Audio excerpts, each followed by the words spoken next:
announces registrations for new admissions for class 11th and 12th. Admission open till availability of seats. Visit www.spsmartschools.com. Jammu के ward number 52 में आयुष विभाग की तरफ से इस कोरोना महामारी के दौरान लोगों को इम्यूनिटी बूस्टर वाली दवाइयां बांटी गई। इस मौके पर पूर्व उप मुख्यमंत्री कविंद्र गुप्ता के कर कमलों द्वारा बड़ी तादाद में लोगों में मेडिकल किट्स बांटी गई। वहीं कविंद्र गुप्ता ने कहा कि इस तरह के कैंप्स बीजेपी द्वारा आगे भी जारी रहेंगे। जम्मू कश्मीर में कोरोना बचाव के लिए टीकाकरण जारी है। बीते गुरुवार को 11,270 और लोगों ने टीका लगवाया। इसके साथ ही अभी तक जम्मू कश्मीर में 38,43,897 लोगों का टीकाकरण हो चुका है। जम्मू, गांदरबल, शोपियां के बाद सांबा जिला में 100% 45 साल से अधिक आयु वर्ग ने पहली डोज ले ली है। स्वास्थ्य परिवार कल्याण विभाग से मिली जानकारी के अनुसार 45 साल से अधिक आयु वर्ग में 77.40% लोगों का अभी तक टीकाकरण हो चुका है। उपराज्यपाल ने 30 जून तक 100% लोगों का टीकाकरण करने के निर्देश जारी किए हैं। केंद्र सरकार ने जम्मू कश्मीर के लिए 32 प्रेशर स्विंग डॉप्शन PSA प्लांट मंजूर किए हैं। इसकी क्षमता 24,850 लीटर प्रति मिनट है। 16 प्लांट कश्मीर संभाग में और 16 प्लांट जम्मू संभाग के लिए हैं। इसके साथ ही अभी तक मंजूर PSA प्लांट की संख्या 146 हो गई है। जम्मू कश्मीर में अब ऑक्सीजन की क्षमता 1.25 लाख लीटर प्रति मिनट हो जाएगी। श्री अमरनाथ यात्रा को लेकर जारी संशय के बीच प्रशासन ने बालटाल में पवित्र गुफा तक घोड़ा, पालकी, पिट्ठू और तंबू आदि सेवाओं की मूल्य दरें तय कर दी हैं। पवित्र गुफा और पंचतरणी में रात गुजारने के लिए प्रत्येक श्रद्धालु को तंबू वालों को 780 रुपए से 1050 रुपए बतौर किराया चुकाना पड़ेगा। जम्मू डोगरा सदर सभा के अध्यक्ष व पूर्व मंत्री गुलचैन सिंह चाड़क ने डोगरा सहायता केंद्र की तरफ से संयुक्त रूप से कठवा के खौर में लोगों के बीच कोविड-19 की मेडिकल किट्स बांटी। इस मौके पर उन्होंने कहा कि हमारी संस्थाएं लगातार लोगों के बीच ड्राई राशन, खाना, मेडिकल किट्स वितरित करती आ रही है और ये सेवा का कार्य लगातार जारी रहेगा। ज्येष्ठ अष्टमी के अवसर पर कश्मीरी पंडितों ने माता खीर भवानी की पूजा अर्चना की। खीर, दूध, फल चढ़ाकर कश्मीरी पंडितों की घर वापसी की कामना की। कश्मीरी पंडित हर साल ज्येष्ठ अष्टमी के दिन माता के मंदिर पहुंचते हैं और माता की आराधना करते हैं। कश्मीरी पंडित समुदाय के लोगों का मानना है कि इसी दिन माता का जन्म हुआ था। जम्मू में मां खीर भवानी के दर्शनों के लिए सैकड़ों की तादाद में कश्मीरी पंडित पहुंचे। वहीं जम्मू के खीर भवानी मंदिर में कश्मीरी पंडितों ने माथा टेका और सुख शांति की कामना की। जम्मू म्युनिसिपल कॉर्पोरेशन के कमिश्नर अवनी लवासा द्वारा GMC द्वारा चलाए जा रहे एनिमल केयर सेंटर रूपनगर का दौरा किया गया। इस दौरान उन्होंने विभिन्न जानवरों के बारे में जानकारी लेकर उनकी समीक्षा की। वहीं उन्होंने कहा कि GMC बड़ी तेजी से एनिमल बर्थ कंट्रोल के लक्ष्य को हासिल करने के लिए काम कर रहा है। शोपियां जिले के बटमुशन शोपियां की सड़क का मैग्नेमाइजेशन का कार्य पूरा कर लिया गया है। इससे स्थानीय लोगों में खुशी की लहर है। वहीं लोगों द्वारा R&B के अधिकारियों और ठेकेदार का धन्यवाद किया गया। उन्होंने कहा कि आजकल सेब की फसल उतारने का समय है और सड़क बन जाने से फल जल्दी और आसानी से बाजारों तक पहुंच जा सकेगा।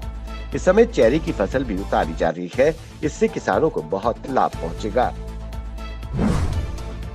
जम्मू कश्मीर नेशनल कॉन्फ्रेंस के महासचिव डॉक्टर शेख मुस्तफा कमाल ने नए सिरे से भारत पाकिस्तान राजनयिक पहुंच का स्वागत किया है। उन्होंने कहा कि रीजन में शांति के लिए उठाए गए कदमों में से एक सराहनीय कदम है। कोविड-19 महामारी के प्रसार को रोकने के लिए जम्मू कश्मीर प्रशासन ने शुक्रवार से पहले सख्त लॉकडाउन लागू कर दिया है। भारी जमावड़ा, भीड़ न इकट्ठी हो, इसको लेकर दुकानें, बाजार, सभी व्यावसायिक प्रतिष्ठान श्रीनगर में बंद किए गए हैं ताकि कोविड का प्रसार न फैले। जिला रियासी के मौहर में एक दुखद सड़क हादसा सामने आया है। यह हादसा तहसील मौहर के गांव सुंगरी सुखसर सड़क पर हुआ, जहां एक टिपर अनियंत्रित होकर गहरी खाई में जा गिरा। इस हादसे में टिपर का चालक व सह चालक दोनों की ही मौके पर मौत हो गई। जिला डोडा के डीसी विकास शर्मा ने एक प्रेस वार्ता के दौरान जानकारी देते हुए कहा कि टीकाकरण जिला प्रशासन का मुख्य फोकस है। 45 साल से ऊपर 72% से अधिक आबादी को टीका लगाया जा चुका है। वहीं हाई रिस्क और 18 से 44 आयु वर्ग को 9 केंद्रों में युद्ध स्तर पर टीका लगाया जा रहा है। इस दौरान उन्होंने जानकारी दी कि जीएमसी डोडा में अतिरिक्त 750 एलपीएम ऑक्सीजन जनरेटिंग प्लांट की आज चालू होने की संभावना है। उत्तरी कश्मीर का जूरीमांज गांव बांदीपुरा का पहला गांव है जो जिले के अन्य हिस्सों से 6 महीने तक कटा रहता है, क्योंकि गांव में ढंग की सड़क नहीं है। ये गांव जिला मुख्यालय बांदीपुरा से लगभग 20 किलोमीटर की दूरी पर स्थित है और वूलर लेक तट पर स्थित जिले का अंतिम गांव है। लोगों ने कहा कि फरवरी से जून तक सड़क कटी रहती है, क्योंकि वूलर लेक का जल स्तर बढ़ जाता है और झील का पानी सड़क पर आ जाता है और सर्दियों में जब बर्फबारी होती है तो स्थिति फिर वही हो जाती है। ग्रामीणों ने जिला प्रशासन बांदीपुरा से इस मसले को संज्ञान में लेकर जल्द से जल्द समाधान करने की अपील की है। सेवा ही संगठन कार्यक्रम को जारी रखते हुए भारतीय जनता पार्टी ने कार्यक्रम के तहत दोरू शाहबाद निर्वाचन क्षेत्र के साड़ीवाड़ा क्षेत्र में जरूरतमंदों को राशन किट वितरित किए। यूटी उपाध्यक्ष सूफी यूसुफ ने कहा कि हम हमेशा गरीबों के लिए काम करते रहे हैं। जब तक कोरोना महामारी खत्म नहीं हो जाती तब तक हम पार्टी अध्यक्ष जेपी नड्डा के निर्देश पर जरूरतमंद लोगों को राशन पहुंचाने में सबसे आगे रहेंगे।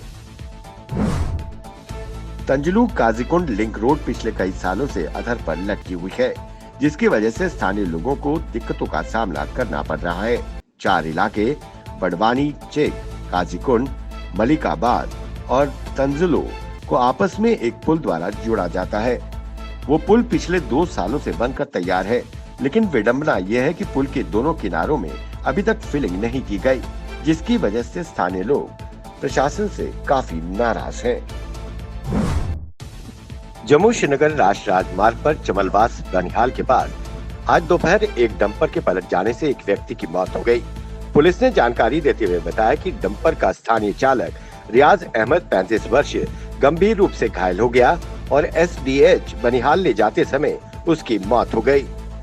डंपर सड़क से करीब 400 फीट नीचे लुढ़क गया और बिशलारी नाले के किनारे जा गिरा। दक्षिणी कश्मीर के पुलवामा जिले के एक मस्जिद में काम करने के दौरान करंट लगने से एक मिस्त्री की अस्पताल में मौत हो गई। जानकारी के अनुसार स्थानीय मस्जिद में काम करने वाला एक मिस्त्री बिजली की तार के संपर्क में आ गया। वो गंभीर रूप से घायल हो गया। स्थानीय लोगों ने उसे जिला अस्पताल पुलवामा ले गए, जहां डॉक्टरों ने उसे मृत घोषित कर दिया। श्रीनगर के डीसी मोहम्मद एजाज असद ने झील और जलमार्ग विकास प्राधिकरण लवाड़ा के उपाध्यक्ष डॉक्टर बशीर अहमद भट्ट के साथ ऐतिहासिक जल निकायों की बहाली के लिए किए जा रहे कार्यों का निरीक्षण करने के लिए शहर के क्षेत्रों का दौरा किया, जिसमें नगीन झील, खुशालसर, गिलसर और नालाए अमीर खान सहित श्रीनगर की कई मुख्य योजनाएं शामिल हैं।